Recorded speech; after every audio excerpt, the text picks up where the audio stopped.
Oh boy, Atlanta Falcons fans, there is a rookie that is looking special. And there's been a couple videos where I've actually talked about this guy. I have talked about how I thought this was a phenomenal pick early on in the third round, actually about halfway through the third round. And it is Zach Harrison, defensive end out of Ohio State. It kills me to say it as a Michigan fan. I thought this dude had straight skills through college. And I mean that. Like he was a 5-star recruit. He's 6'5", he's 270 plus pounds, but he looks like he's 290.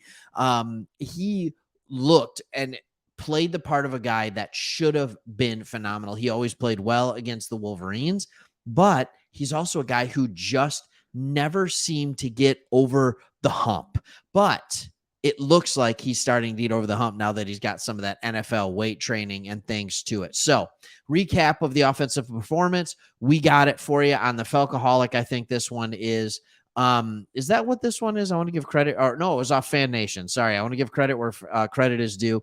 And the defensive line won one-on-ones against the offensive line, highlighted by rookie third-round pick Zach Harrison. Type his name into Twitter. You will see this bull rush. It was embarrassing. He threw Tyler Vrabel, offensive tackle, second year, into the ground, sending the defense into a frenzy. Not only did he throw him into the ground, but then I think this was on a one-on-one.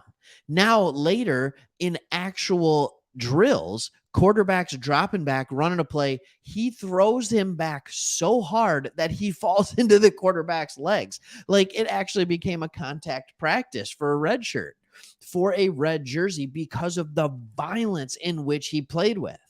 It said he also was impressive during the team portion, beating right tackle Jalen Mayfield this time around the corner to win a pass rush rep, showing his ability to win both with nuance and power. I think we knew he had the power. We didn't know about the nuance. So here's this guy that is just doing well, and he drew praise from his coach, Arthur Smith, at the end of the practice. There is nobody on the defensive end position that would hold him back from becoming, if he's playing well, from stopping. I'm not saying you have bad players on the edges. That's not what I'm saying. I'm saying you don't have stars on the edges. And if he has the ability to show that he could be that, well, then maybe, just maybe, he is going to be a guy who is there. So let's look a little bit more into him and who you have in Zach Harrison. And one of them is, I always love to show this. I don't know if you've seen me show this. Kentley Platty at MathBomb, he created this awesome system called RAS, Relative Athletic Score. And what this does is it compares your score, it compares your athleticism based on all the testing at the combine with every other player who has played that position. So there has been 1,538, 1,500, that doesn't exist, 1,538 defensive ends in the last 30-ish years. I think it's 35 years that have done this. He's number 202. Now, that's not like ridiculous, but it's also not bad. Right. And he didn't run the 40-yard dash. But what we know is that his height and his weight is in a great category. His vertical and his broad jump is in a great category. His hand size, not that big, shockingly. Arm length, not that bad. All right. And then he actually had poor agility grades. But watching him win a pass rush on the outside shows that. I never saw him or thought of him as a guy who should get bad scores in the agility grade. Honestly, when watching Michigan play Ohio State, it was very clear that they had a better workout program, that they had hit the weight room better, that they were designed for longevity more. So maybe that's kind of what you're seeing out of Zach Harrison. And now that he's in an NFL weight room, maybe he's been going to work this summer more, having individual trainers, whatever it looks like, getting his body ready. They could finally be getting the performance out of the body and the talent that body has. That's what I'm saying with this. He has some special skills, but it's more than just that. Like, he actually did play good football. In 2020, only played 7 games. That's the COVID season. He had a PFF grade of almost 90. That's insanity for a defensive end. Like, that's a phenomenal grade. All right. His pass rush grade was good.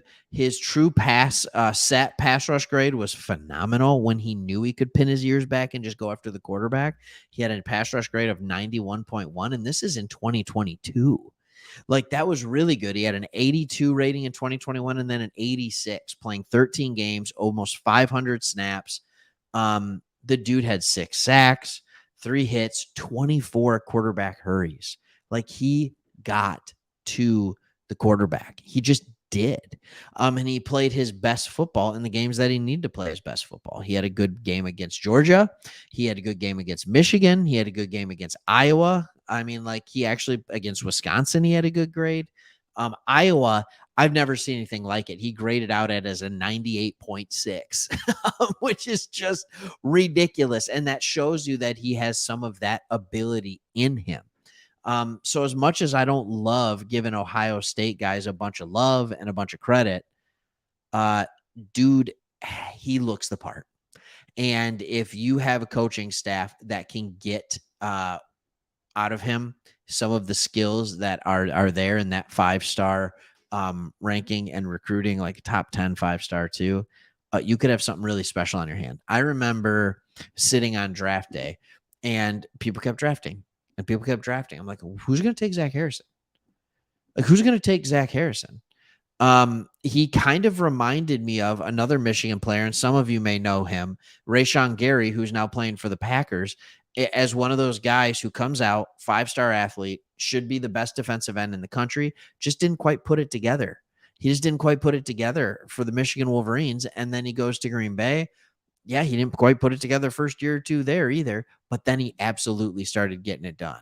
And I'm wondering if Zach Harrison could be on a little bit of a quicker learning curve than even Rashawn Gary was. I don't know. I just think when you look at these things, he has some absolute skills. And Ibikitty, Bud Dupree, like, these aren't necessarily guys that I'm thinking to myself, like, oh, they you can't get him on the field over these guys. No, you can. You can get him there. And I think that's the whole point. I think that's the whole point. He has the ability to get on the field and be on the field often in his rookie year, and that's exciting. So, hey, again, if you haven't subscribed yet, we are 2 guys, me and Chris. We love the NFL. We love talking football. We love giving you news about your home team.